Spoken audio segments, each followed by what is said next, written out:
ఇప్పుడు after marriage అంటే పిల్లల గురించి ఎవరైతే ప్లానింగ్‌లో ఉన్నారో వాళ్ళకి సంబంధించి ఏజ్‌తో సంబంధం లేకుండా కూడా ఫెర్టిలిటీ సమస్యలంటూ ఎక్కువగా వస్తూ ఉన్నాయి.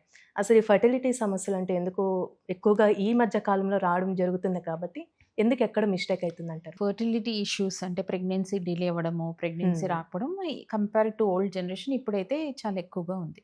అవును. సో, ప్రధాన కారణాల్లో అంటే చాలా చాలా రీజన్స్ ఉంటాయి. సో, దాంట్లో ఏంటంటే ఏజ్ ఆఫ్ మ్యారేజ్ ఇప్పుడు చాలా వరకు మ్యారేజ్ ఏజ్ అనేది ఇంక్రీజ్ అయిపోయింది. ఒకప్పుడు కంపేర్ చేసుకుంటే early marriages అయ్యుండేవి.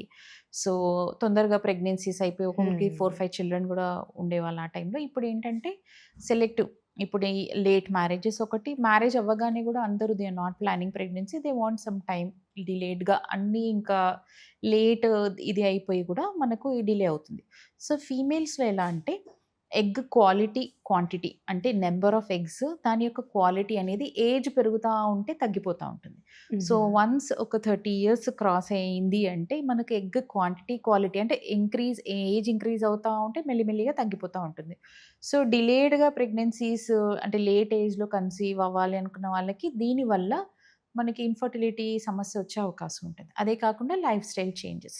So, lot of pollution, lots of changes ఈ లైఫ్ స్టైల్ వల్ల, పొల్యూటెంట్స్ వల్ల, టాక్సిన్స్ వల్ల చాలా వరకు ఎండోమెట్రియోసిస్ సమస్య అనేది, పీసీఓడీ సమస్య అనేది కూడా మనకి ఈ మధ్య అవును. కాలంలో ఎక్కువ మోతాదులో చూస్తున్నాం.